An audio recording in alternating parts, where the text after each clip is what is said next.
আবার শিরোনামে ভাইপো।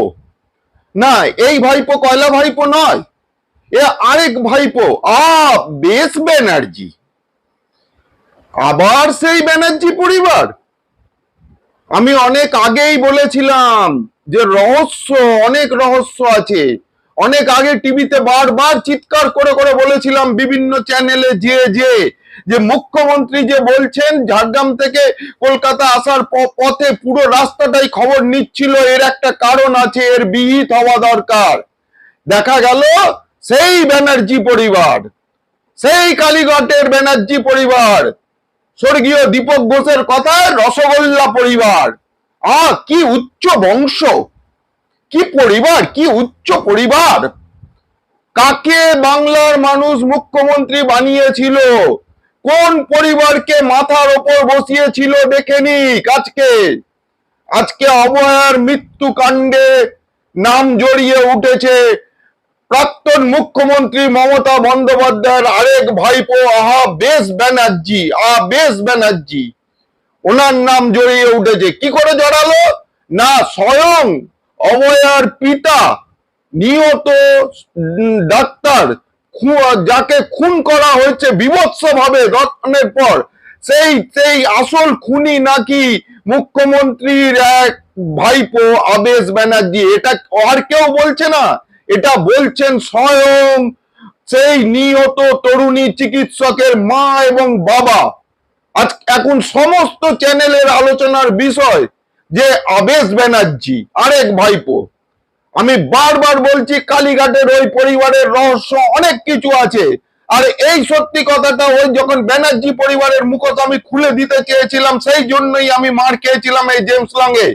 আর হুমকিটা এসেছিল যে পালিয়ে বেড়াচ্ছে কয়লা ভাইপোর অ্যাসিস্ট্যান্ট সেক্রেটারি এসআর এর তরফ থেকে, এবং পরে সেই হুমকিটা পালন করেছে, আমার আজ বলতে দ্বিধা নেই, সেই হুমকিটা পালন করেছে ভারতীয় জনতা পার্টির তৎকালীন মিডিয়া সেল যারা ছিল, তারা তার কথা মতো আমাকে মিডিয়া প্যানেলিস্ট থেকে বাদ দিয়েছিল। এর কারণ হচ্ছে সেই কুখ্যাত ব্যানার্জি পরিবার, কালীঘাটের কুখ্যাত ব্যানার্জি পরিবার। আরেক ভাইপোর প্রবেশ, আরেক ভাইপো অপরাধী। ঠক বাজতে গা উজাড় হয়ে যাবে। আমি মাননীয় মুখ্যমন্ত্রীকে অনুরোধ করছি, আপনি তো কাজুরি বন্দ্যোপাধ্যায়কে আপ্যায়ন করলেন, কি করে একজন সমাজসেবীর এত সম্পত্তি হয়? আমরা সাধারণ মানুষরা, সাধারণ কর্মীরা কিন্তু অনেক মেহনত করেছি। আজ 2018 থেকে এই ভারতীয় জনতা পার্টিটার জন্য অনেক কিছু সহ্য করেছি। আজকে সাধারণ মানুষের আবেগ নিয়ে খেলবেন না।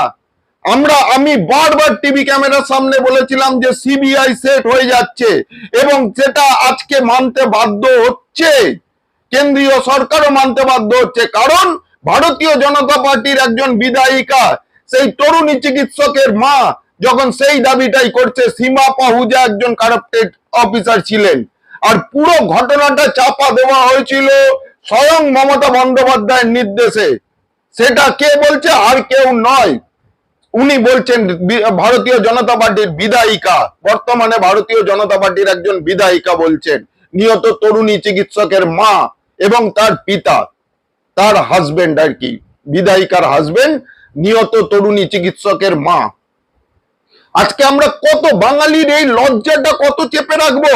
আজকে আরজি করের আবেগ, যার জন্য ভারতীয় জনতা পার্টির সরকার আজকে এসছে, সেই আবেগকে নিয়ে এই ফাইলটাকে খোলা অনেক আগে দরকার ছিল। এটা নিয়ে সিবিআই ও তৎকালীন সিবিআই সীমা পাহুজের রহস্যটাও তো আমার মনে হয় জানা দরকার। আজকে প্রাক্তন মুখ্যমন্ত্রীকে হেফাজতে নিয়ে জেরা করা উচিত। তার সেই নতুন টেন্টেড ভাইপোকে হেফাজতে নিয়ে জেরা করা উচিত।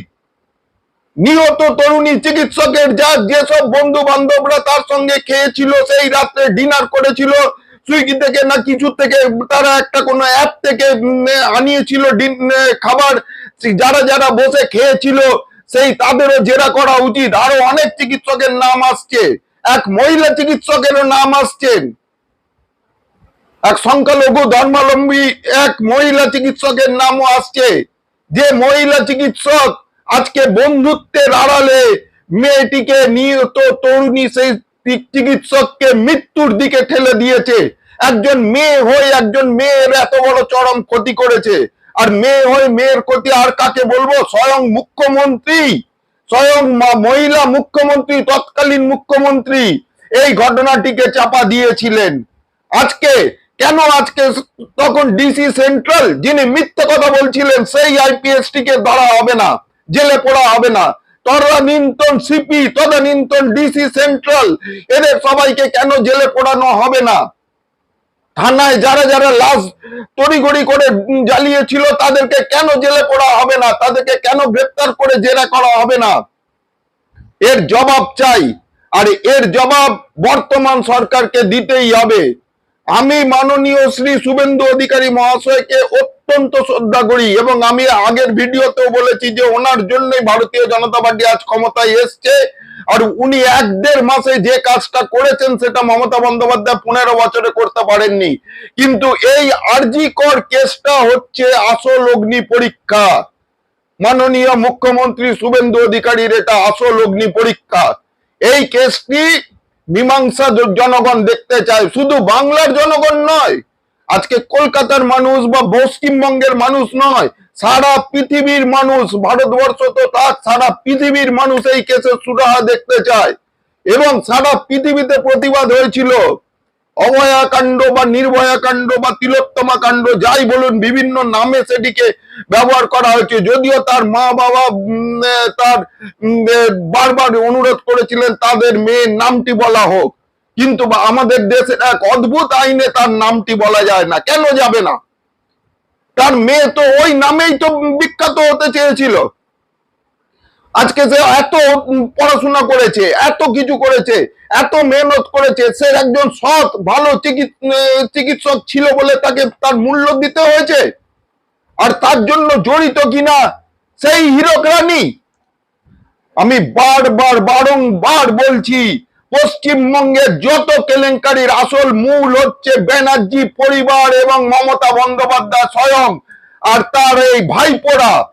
শুধু ভাইপোরা নয়, আজকে তার এক ভাই বাবার ভালো সাজছে। কেউ সাধু নয়, ওই পরিবারের কেউ সাধু হতে পারে না।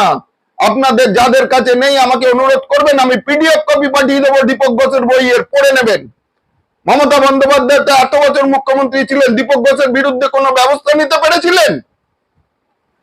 বা আবার এটা বলেই শেষ করছি, কি উচ্চ বংশ, কি উচ্চ পরিবার, যাদেরকে দেখলে থুতু দিতে ইচ্ছে করে।